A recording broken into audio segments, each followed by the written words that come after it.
रहीम अस्सलाम वालेकुम dear student, I am Kashif Shaikh. Lecture number 4 chapter number 17 में आज हम जो रिमेनिंग हार्मोन्स हैं प्लांट्स के उसको डिस्कस करेंगे। हमने प्लांट्स के हार्मोन को स्टूडेंट्स दो हिस्सों में डिवाइड किया था, जिनमें हमने पहला हिस्सा पढ़ा था और अब उसका पहले हिस्से का ही एक हार्मोन रहता है जिसे हमने प्लांट या ग्रोथ प्रमोटर हार्मोन कहा था। उसमें हमने दो ऑक्सन को पहले से पढ़ चुके हैं, ऑक्सन और जिबरलिन्स को, और अब तीसरा ग्रोथ प्रमोटर हार्मोन है जिसे हम कहते हैं साइटोकाइनिन्स। साइटोकाइनिन्स बेसिकली नाम ही सेल डिवीजन की वजह से हुआ है। सेल डिवीजन बहुत ज़्यादा हो रही है क्योंकि इसके अंदर एपिकल मेरिस्टेम है और कैम्बियम है।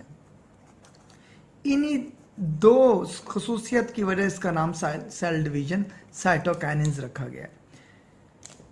कहा जाता है प्रमोट साइटोकाइनिन जो होता है प्रमोट करता है स्टेम ग्रोथ को by cell division stem growth apical meristem में भी और कैम्बियम, यानी कि एक स्टेम है वो लंबाई के रुख भी और चौड़ाई के रुख भी, दोनों रुख में क्या बढ़ेगा, उसकी इजाफा होगा, उसकी ग्रोथ में इजाफा होता है। दूसरी बात इनहिबिट प्राइमरी रूट ग्रोथ, और दूसरी बात यह है कि प्राइमरी रूट ग्रोथ क्या होता है, प्राइमरी रूट का मतलब तो लंबाई के रुख जो होता है उसको रोकता है, इनहिबिट करता है उसको। प्रमोट लेटरल रूट ग्रोथ, ताकि लेटरल का मतलब साइड से ब्रांचेस उसकी निकल सके और ग्रोथ ज्यादा हो सके।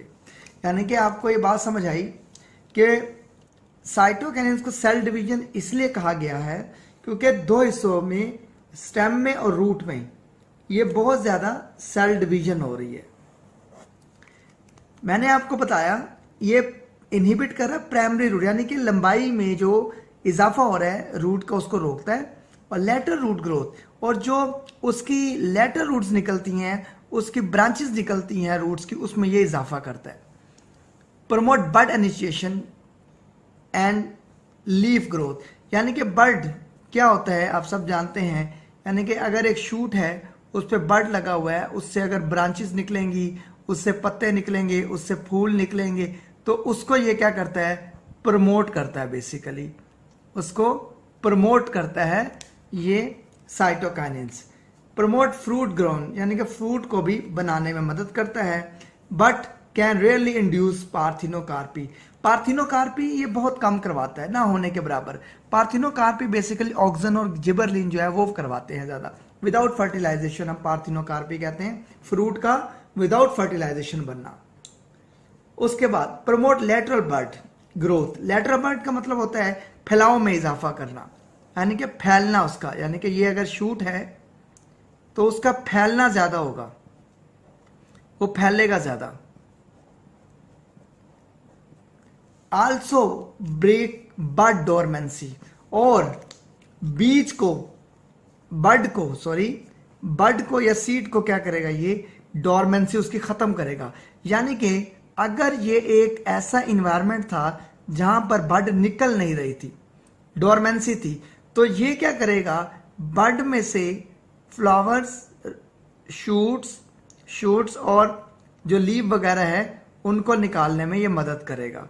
तो ये इसकी एक क्वालिटी है, यानी कि इनएक्टिविटी को तोड़ेगा जो बड की होगी, ताकि उससे क्या हो, उससे शूट, पत्ते या फूल वगैरह निकलें।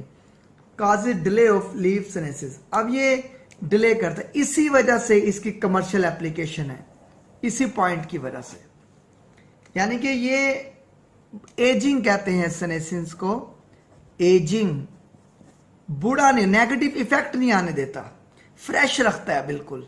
इसलिए अगर काजेस डिले, ये देर तक यानी कि फ्रेश रखता है और बूढ़ा नहीं होने देता, खराब नहीं होने देता पत्तों को।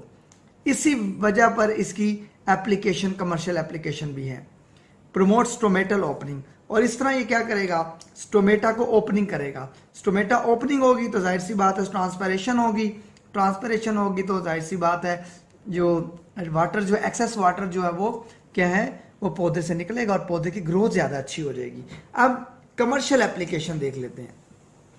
मैंने आपको कहा ये पौधों को फ्रेश रखता है, इसलिए इसी की बेस पर इसकी कमर्शियल एप्लीकेशन है।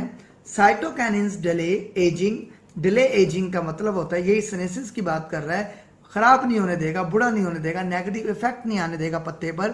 फ्रेश लीफ क्रॉस में, ताज़ा पत्तों वाली फसलों में, जैसे कि कैबिज बंद गोभी है, ल्यूटस सलाद के पत्ते हैं, ये फ्रेश रहते हैं और कीपिंग फ्लावर फ्रेश, और फूलों के ऊपर भी इसका स्प्रे कर दिया जाता ताकि कई देर तक, काफ़ी देर तक ये कहें ये फ्रेश रहे स्टूडेंट। तो ये बेसिकली इसकी प्रॉपर्टी भी है और प्रॉपर्टी की वजह से ही वो इसकी कमर्शियल एप्लीकेशन भी है। They can also be use to break dormancy of some seed. अब ये इस्तेमाल होता है डोरमेंसी, डोरमेंसी कहते हैं इनएक्टिविटी को, इनएक्टिविटी को खत्म करता है और बीज में से क्या करता है, पौधे को निकालने में मदद करता है। क्या करता है, बीज में से पौधे को निकालने में मदद करता है और इनएक्टिविटी को, जो पौधा ख्वाब में होता है, ख्वाब दीदा होता है या नींद में होता है, फेवरेबल कंडीशन नहीं होती उसके लिए, तो वो बीज में से कभी पौधा नहीं निकलता। लेकिन उसे कहते हैं डोरमेंसी। पौधा कभी बीज में से नहीं निकलेगा जब उसको स्ट्रेस होगी, जब उसका माहौल फेवरेबल में नहीं होगा, अनफेवरेबल कंडीशन होगी। लेकिन जैसे ही फेवरेबल कंडीशन होती है या हम अगर साइटोकिनिन्स को यूज करें तो क्या होता है, बर्ड डोरमेंसी हो सकती है, उसमें से जो बीज में से पौधा निकल सकता है। अब हमने जो हार्मोन पढ़ा है वो साइटोकिनिन्स है, ये बेसिकली ग्रोथ प्रोमोटर हार्मोन था। अब हम पढ़ने लगे हैं ग्रोथ इनहिबिटर हार्मोन्स, जिनमें पहला है एब्सिसिक एसिड और दूसरा है इथीन। जैसे कि एब्सिसिक एसिड का मतलब ही एब्सिशन से है। एब्सिशन का मतलब होता है किसी चीज को रोकना, गिराना।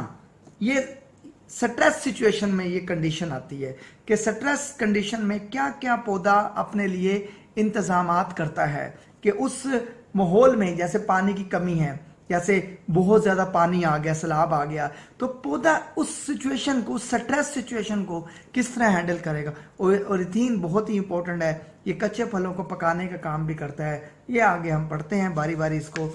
अब इसके बाद एब्सिसिक एसिड की प्रॉपर्टीज देख लेते हैं सबसे पहले, फिर इसकी कमर्शियल एप्लीकेशन देख लेंगे स्टूडेंट्स।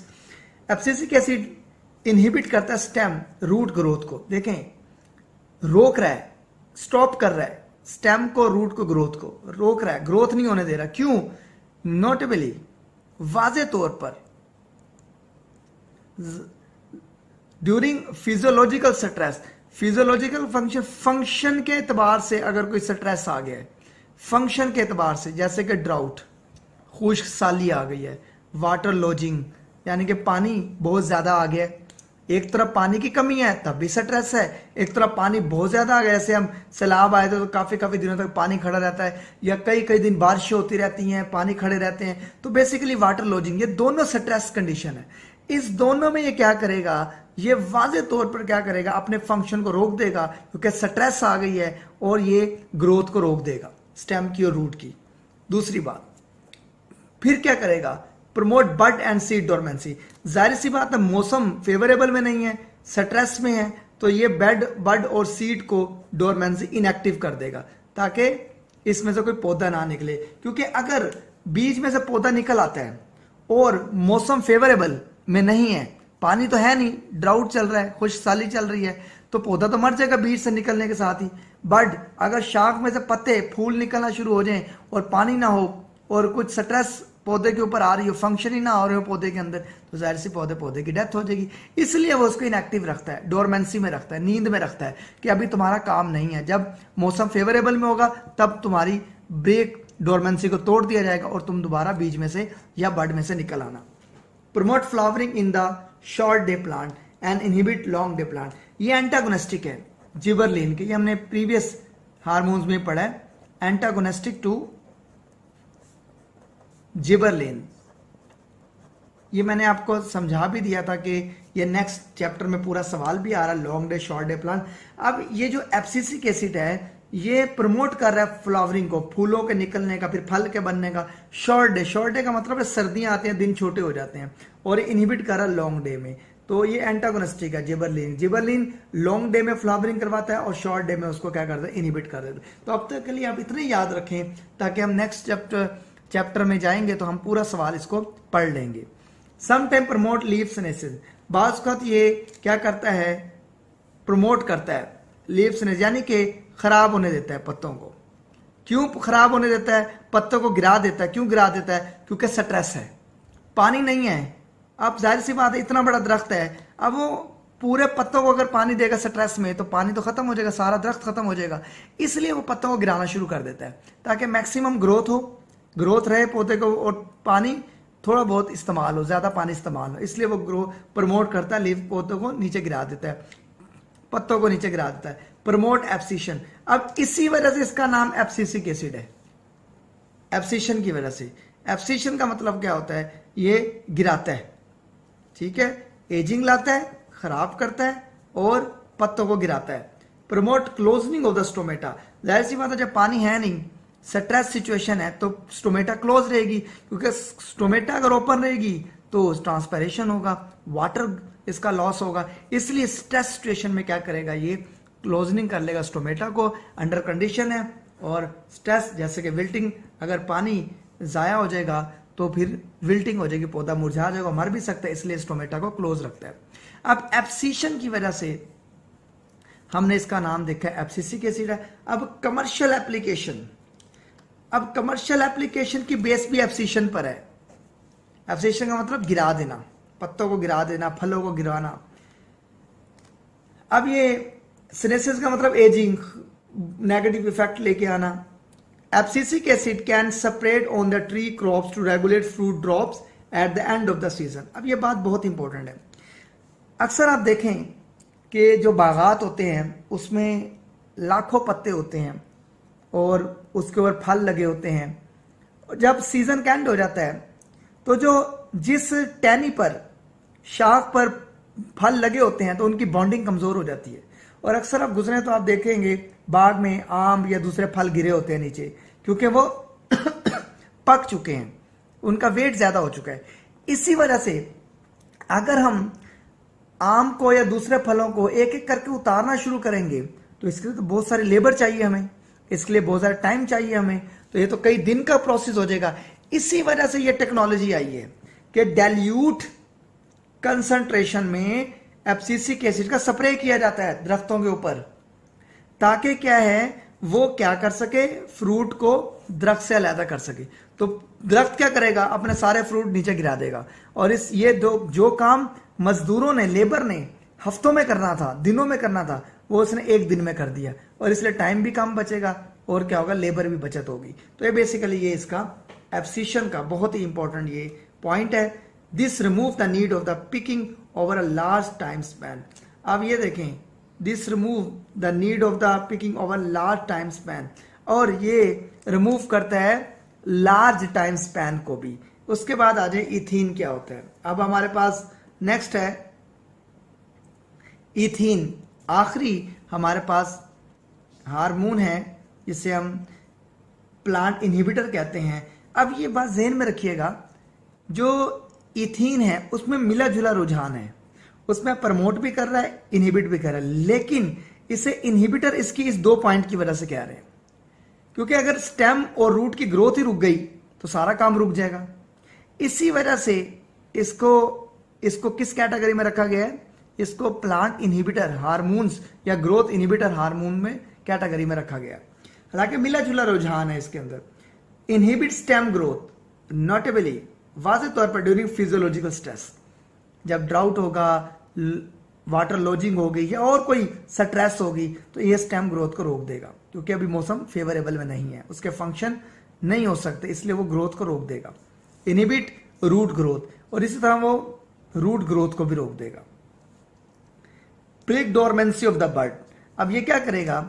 ये डोरमेंसी यानी कि जो इनएक्टिव कंडीशन थी उसको ये खत्म कर देगा और बड को एक्टिव कर देगा, ताकि जो शाख है उसमें से बड निकले और आगे पत्ते बने या आगे उसके क्या है, फूल बने, वट जो भी है, ये क्या करता है, ये इसके अंदर ये प्रमोट करता है, डोरमेंसी को खत्म कर देता है। Promote flowering in the pineapple. Pineapple में ये फ्लावरिंग करता है, और फ्लावर में आपको पता है कि एक फीमेल रिप्रोडक्टिव स्ट्रक्चर होता है जिसे हम ओवरी कहते हैं। ओवरी में ओव्यूल होता है, ओव्यूल में एग होता है, ओवरी की वाल से फ्रूट बनता है, ओव्यूल से सीड बनता है बेसिकली। तो ये बेसिकली क्या करता है, ये फ्लावरिंग करवाता है पाइनएप्पल के अंदर, और उसके बाद फ्रूट राइपनिंग करवाने में ये बहुत इंपॉर्टेंट, यानी जो कच्चापन होता है, जो कच्चे जैसे आम वगैरह होते हैं, कच्चे फल होते हैं, उसको ये पकाने में बहुत इंपॉर्टेंट रोल प्ले करता है।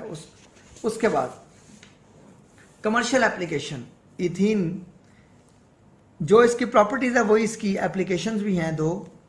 एक तो ये इथीन इंड्यूस करा फ्लावरिंग इन द पाइनएप्पल, जो अभी हमने पढ़ा। Some time ripening of the, ये पकाने का काम करता है टोमेटोज को, सिट्रस खट्टे, जो खट्टे फल होते हैं उनको ये पकाने में मदद देता है, टोमेटो को राइपनिंग करने में मदद देता है। और ये बेसिकली जो इथीन है ये आमतौर पर कमर्शियल आपको इजीली हर यानी कि मार्केट से अवेलेबल है ये। उसके बाद द कमर्शियल कंपाउंड, अब जो कमर्शियल कंपाउंड बनता है ethephon breaks down to release ethene.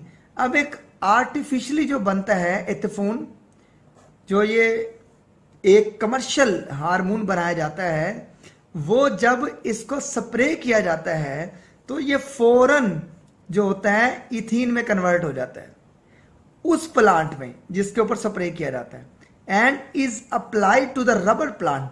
अब रबर प्लांट को, ये मैं आपको पहले से ही ऐसे करके दिखा देता हूं। ये रबर प्लांट को आपके सामने 1 2 3 4 हिस्सों से कट कर दिया, ऐसे कट कर दिया जाता है।